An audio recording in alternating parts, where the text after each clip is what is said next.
Chers téléspectateurs, bonsoir et bienvenue à cette édition de mardi. Confronté à une grave pénurie de médicaments touchant les hôpitaux et cliniques, le président Duma Boko a déclaré lundi l'état d'urgence sanitaire au Botswana. Le traitement contre l'hypertension, le cancer et le diabète figurent parmi les plus affectés, alors que le ministère de la Santé avait déjà tiré la sonnette d'alarme début août. Les explications de Amina Lucienne.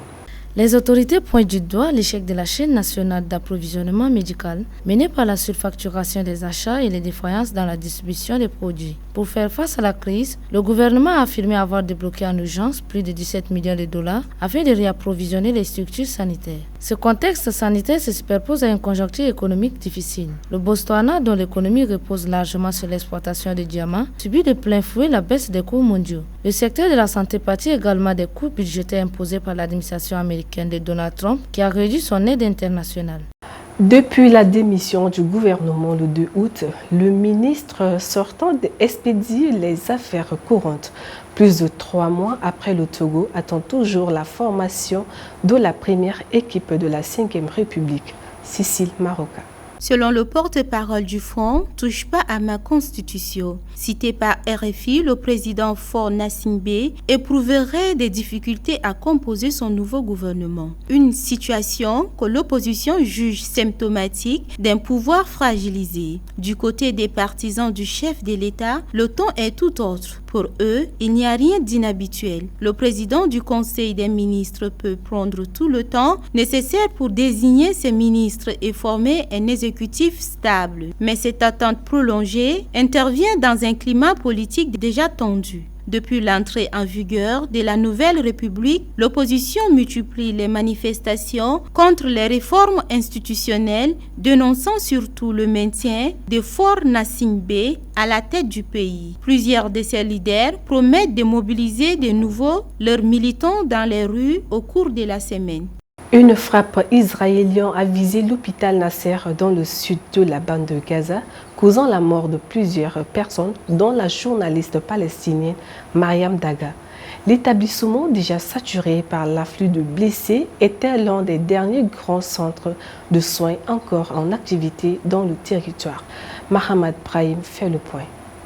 L'hôpital Nasser a été touché lundi par des tirs israéliens. Selon des sources médicales, plusieurs personnes ont été tuées, parmi lesquelles la journaliste indépendante Mariam Daga, 33 ans. Elle collaborait récemment avec l'agence Associated Press sur un reportage consacré aux enfants souffrant de malnutrition dans ce même hôpital. Sa disparition illustre une fois de plus les lourds tributs payés par des professionnels des médias depuis le début du conflit. Des témoins rapportent que 2 frappes successives ont visé l'établissement à quelques minutes d'intervalle. La première a atteint le 4e étage où se trouvent les unités chirurgicales et les logements des médecins. La seconde a frappé un escalier extérieur, souvent utilisé par les journalistes pour réaliser des retransmissions en direct. Le comité pour la protection des journalistes, CPJ, a dénoncé cette attaque, rappelant que 192 journalistes et travailleurs des médias ont déjà perdu la vie depuis le début de la guerre. De son côté, l'ONU souligne la gravité de la situation pour le personnel de la santé. Plus de 1500 médecins, infirmiers et secouristes ont été tués dans le conflit. Ces nouvelles pertes mettent en lumière la vulnérabilité des hôpitaux, des journalistes et des travailleurs humanitaires, alors que la communauté internationale continue d'appeler au respect du droit international humanitaire et à la protection des civils.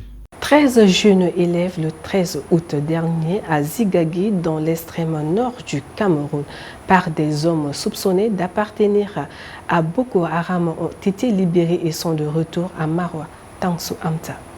Ces otages, dont 3 Tchadiens et 10 élèves camerounais, avaient été kidnappés sur la route Ouaza-Kousseri. Leur libération a été rendue possible grâce à une traque menée conjointement par l'armée camerounaise et le bataillon d'intervention rapide BIR en territoire nigérian.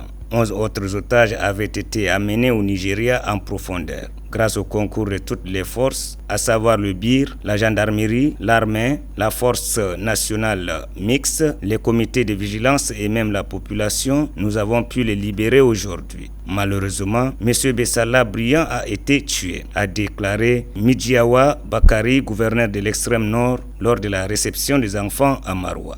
À Yaoundé, la douleur est immense pour Madame Nga Ani, mère de 5 des otages. Alors que ses enfants revenaient de vacances, ils avaient été interceptés dans ce bus par les ravisseurs. Elle a appris avec consternation l'exécution sommaire de son fils aîné, faute de paiement des rançons. Une nouvelle qui a ému l'opinion publique. En solidarité, des lanceurs d'alerte ont mobilisé près de 6 millions de francs CFA en 24 heures pour l'aider à payer la rançon exigée. Je suis triste pour celui qui n'est plus là et légèrement soulagé pour ceux qui sont revenus. Pour mon fils disparu, je continue de demander au gouvernement que son corps me soit rendu afin que je puisse faire mon deuil, a confié Madame Nga Ani, la voix brisée. Aujourd'hui, cette mère dit attendre non seulement le retour de ses enfants à la maison, mais aussi le corps de son aîné pour lui offrir des funérailles dignes. Pendant ce temps, la résurgence des attaques de Boko Haram dans le Logone et Chari, le Mayo Sava et le Mayo Zanaga inquiète la population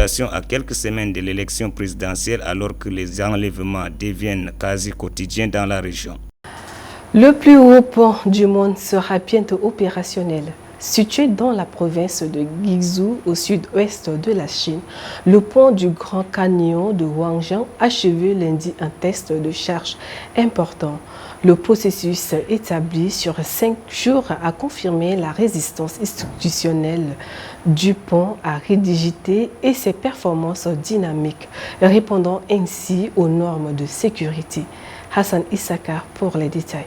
L'évaluation finale du pont avant l'accueil de la circulation comprenait des essais de charges statistiques et dynamiques. 96 camions par lot ont été conduits sur des points désignés du pont pour mesurer les déplacements et les contraintes dans la travée principale, les pylônes, les câbles et les suspensions. Avec sa structure principale en acier d'un poids de 22 000 tonnes, équivaut à 2 fois celui de la Tour Eiffel, le pont a réussi tous les essais. Le pont de 2890 mètres de long avec une travée principale de 1420 mètres s'élève à 625 mètres au-dessus du fleuve, battant ainsi le record du plus haut pont du monde et celui de la plus grande travée construite dans une zone montagneuse. Lancé en 2022, le chantier a coûté plus de 320 millions d'euros. L'ouverture du pont est prévue pour fin 2025.